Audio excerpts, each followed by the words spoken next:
Hello and welcome once again to The Blueprints. This is Canada's Conservative Podcast. I'm your host, Jamie Schmale, Member of Parliament for Haliburton, Kawartha Lakes, Brock. On today's show, we're going to be talking about shrinkage at the grocery store as well. Energy shortages are potentially hitting Switzerland. Guess what's the first to be cut off? Electric vehicles. This and much, much more. Don't forget to like, comment, subscribe, and share this program. Lots of content to talk about.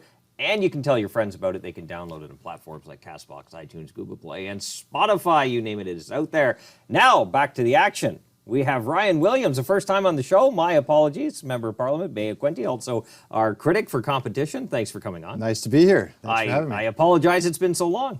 No problem. Well, you know, you're familiar with my riding, Bay of Quinte. You're a Loyalist grad. Absolutely. So very proud to have you as a graduate of our area, and definitely happy to be here. Hopefully I'm an okay ambassador for the school. You're doing very well. Very well. You're too kind. We almost had a speaker, too, for a graduate for the school. I know, that Chris D'Entremont. So close. Yes, next maybe time. one day. Yes, future next speaker. Time. Yeah, future absolutely. Speaker. Yeah, hopefully. That's right. So we're going to talk about so much to talk about. But start with shrinkage at the grocery store. What's going on? Tell us a bit more about that. So everyday Canadians who are walking through the store right now are finding that a lot of their favorite grocery items are getting smaller. Mm-hmm. And because of this punitive carbon tax that's going on the farmer that makes the food, the trucker that ships the food, and the manufacturer who makes the food, all those added costs get added to each of those elements. And what is happening in the manufacturing side, they decided to make the product smaller. So if you see Kraft singles, which parents are putting into to make grilled cheese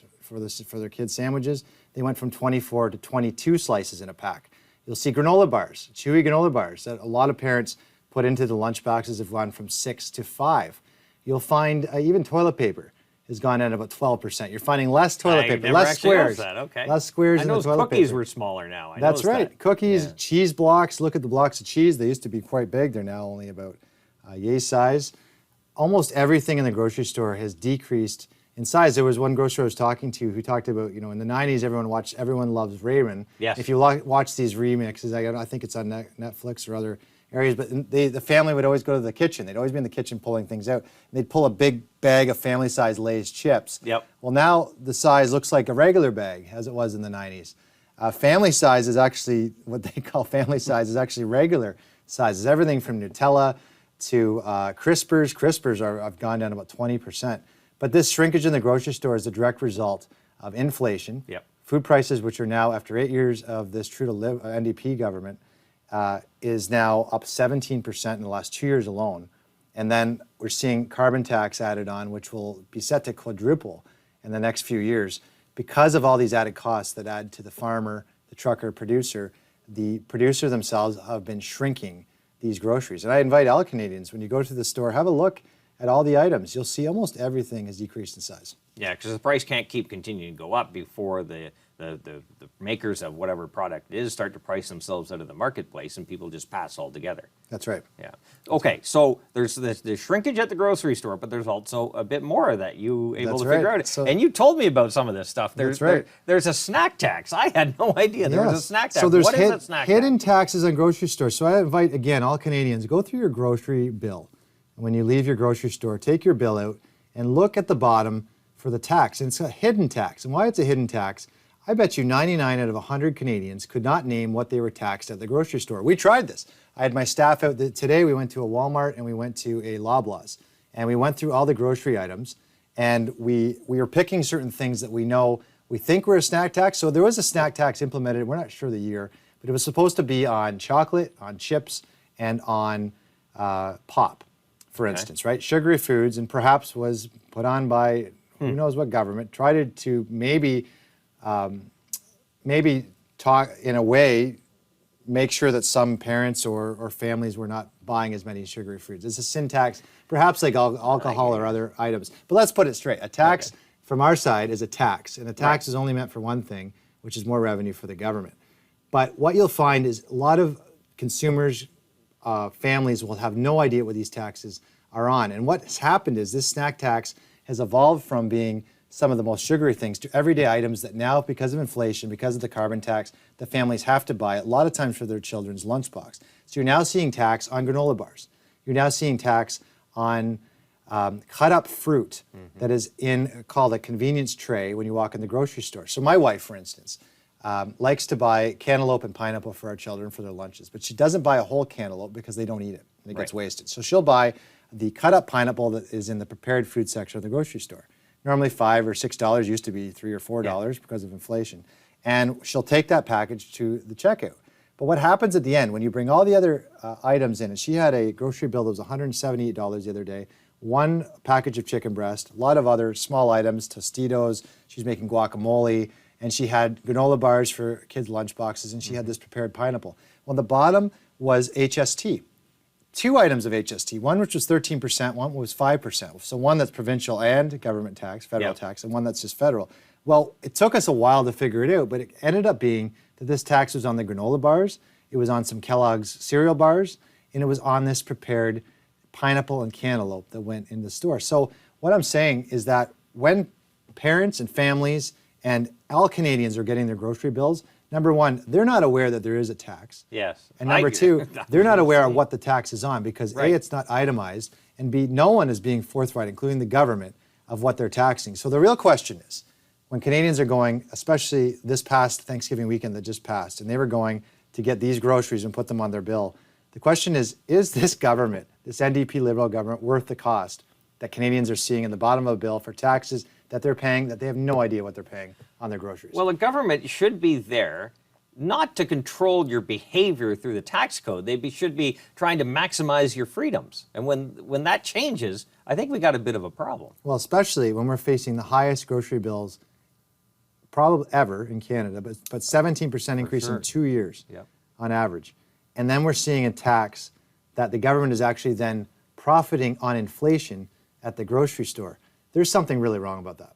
I don't think many people, maybe they paid attention, maybe they just shrugged it off, but groceries itself, or aside from the snack tax, which we just found out about, is supposed to be tax-free for the most part. And they are. And so when you go to the grocery store, you're not supposed to be taxed. So I think a lot of Canadians are going to be surprised when they look at these bills and find out what they're paying for tax.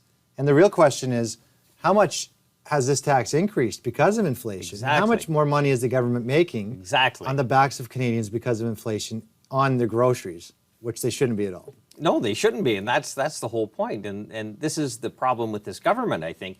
They find all these new ways to spend, but they also have all these new ways to tax, because look at all the tax revenue.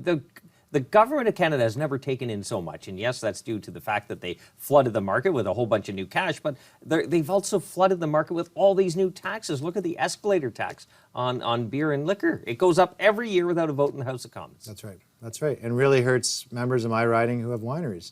And I think we forgot the basics, I think the thing about government, you cannot remember, you can never forget where the money comes from. And the money comes from hardworking individuals who own businesses, who are farmers, who are truckers, who are manufacturers, who are really just trying to make a living in Canada, to be able to create a powerful paychecks for employees and for themselves, and be able to take more money home. But they're finding that more of the government has its tentacles in every aspect of our lives, whether it's a carbon tax, not only on gas or on propane, or on our heating bills, but it's on every industry that provides services for Canadians that all have that carbon tax added on, that don't get the rebates and ended up passing those costs on to consumers.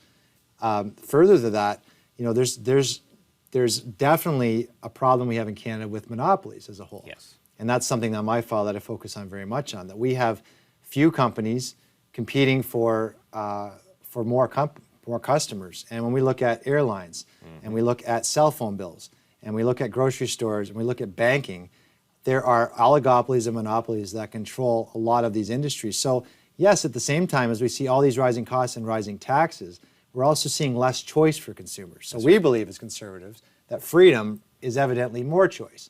If you have more choice on where to spend your money, you're going to be able to choose where to spend your money, and you have the freedom then to bring home more savings to you and your families, and you have the freedom to decide where your hard-earned dollar, whatever's left now after the government, goes to. I want to quickly talk about something you and I had a bit of a conversation on last week, and this is a headline from the Daily Mail, okay? So Yeah, this kind of goes to your conversation about competition. So the headline is, Switzerland plans to ban electric cars from the roads and order games consoles turned off during power shortages in a bid to reduce energy consumption. Now, obviously, there's some give and take with Switzerland's electricity grid. They sell some, they import some, but we know Europe is having issues with their power supply for a whole bunch of reasons, and we can go into them. But I'd rather focus on how this impacts Canada, in the fact that the government of Canada is subsidizing a whole massive development of these batteries for electric vehicles.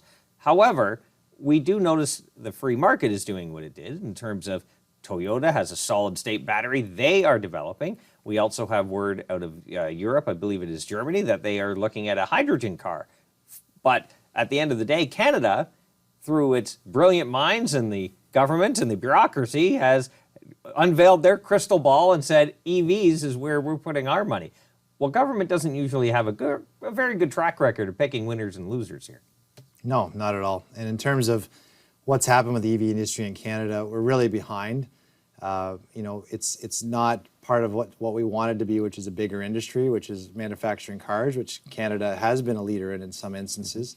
And what's happened is we've committed $35 billion so far to EV battery companies, which is only one component of the car manufacturing, which is still happening all entirely in the US or other nations.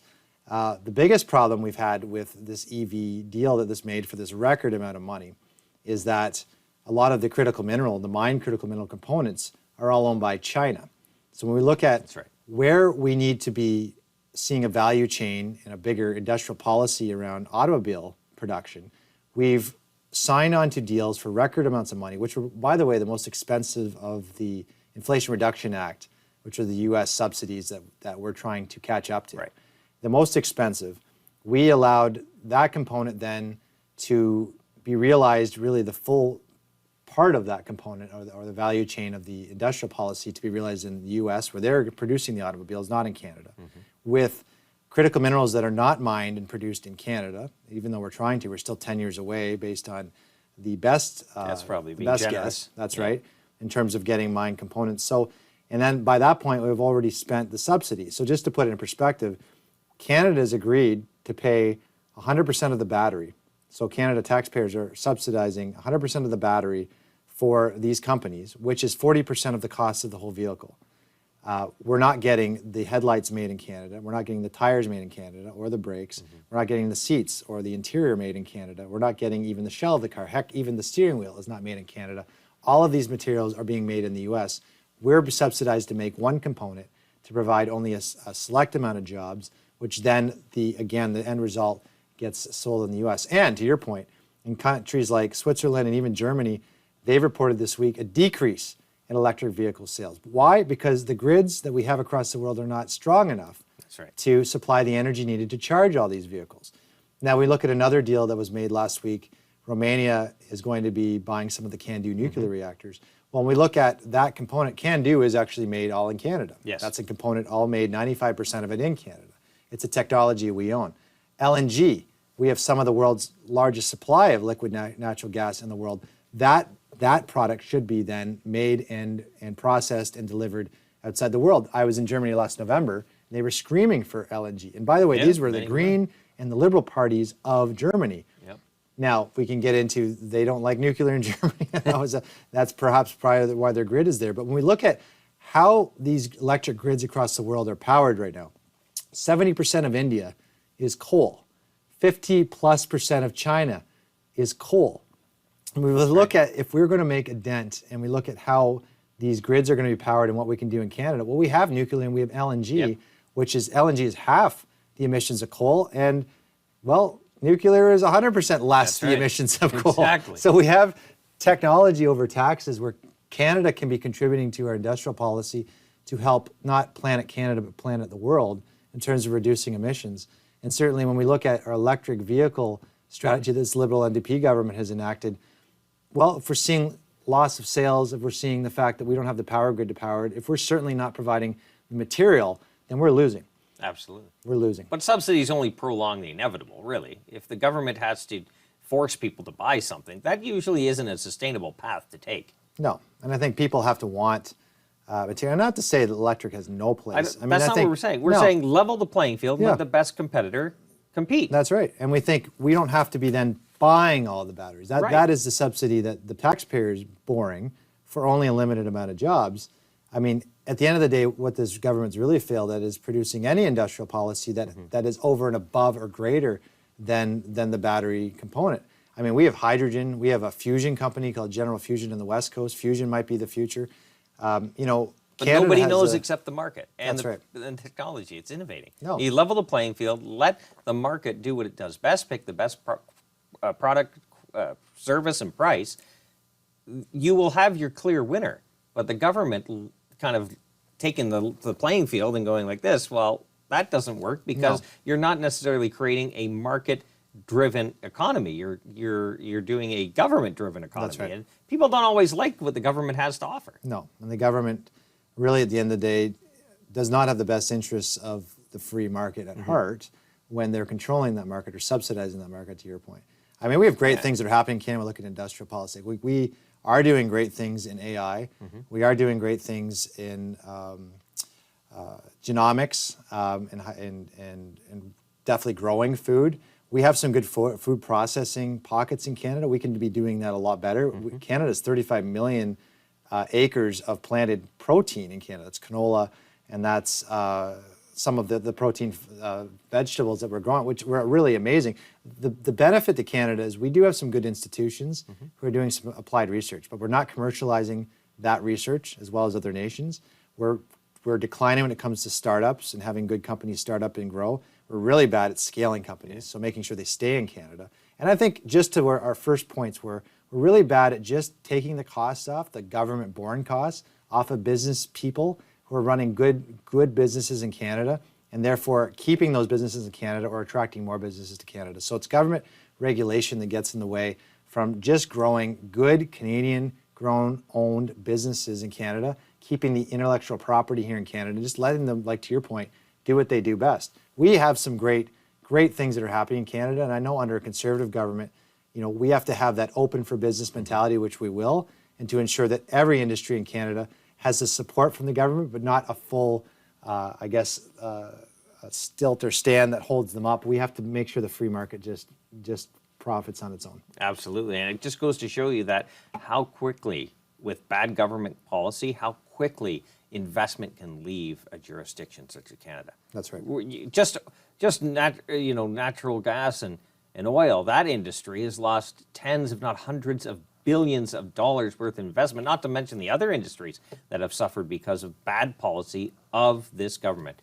Justin Trudeau's just not worth the cost. Not worth the cost He's at all. not worth the cost Not at worth all. the cost at all. All right. The guest always gets the last word. We're kind of running out of time, so I will leave the floor to you to close it out with your final thoughts or whatever you want to talk about. Look, we have a lot to work on when it comes to competition. I focus a lot of time also on cell phone bills. So Canadians pay the highest cell phone bills in the whole planet, 3 times as much as Australians, twice as much as Europeans and Americans. The answer is simple, but it's going to take a lot of work. It's more competition. We have Rogers, TELUS, and Bell, who are also, of all 128 telecommunications carriers in 48 countries, they're the first, second, and third priciest. So really it's going to come down to ensuring there's more choice for Canadians. Everyone has a cell phone bill. It's almost, or a cell phone plan or a cell phone itself, it's almost an essential service now to have a cell phone to get anywhere, to talk to your loved ones for emergency. And even we said this past summer when there were wildfires, to get the news, to be able to evacuate. We have to do a better job at what we're doing. And the biggest concern when it comes to cell phones is that 40% of all rural Canada does not have any high-speed internet or cell phone service. And where they're being serviced are American companies. So we have Starlink, which is Elon Musk's ticket to the Mars, I guess. And then we have Explore, which is using old TV satellites, but they are owned by Americans. So we don't have real good Canadian rural solutions.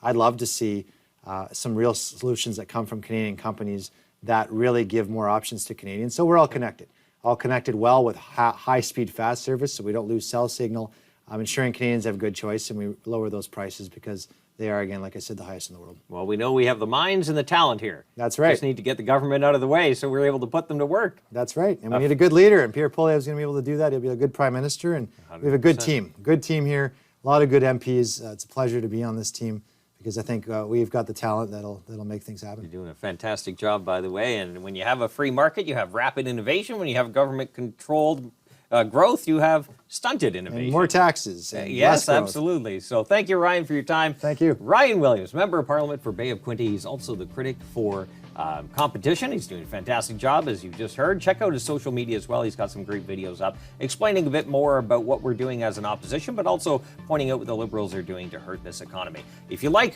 what you've heard, what you've seen, please like, comment, subscribe, and share. We have new content for you every single Tuesday, 1:30 p.m. Eastern Time. Don't forget to tell your friends they can download this program, listen to it at their convenience on platforms like Castbox, iTunes, Google Play, and Spotify. Until next week, remember, low taxes, less government, more freedom. That's the blueprint.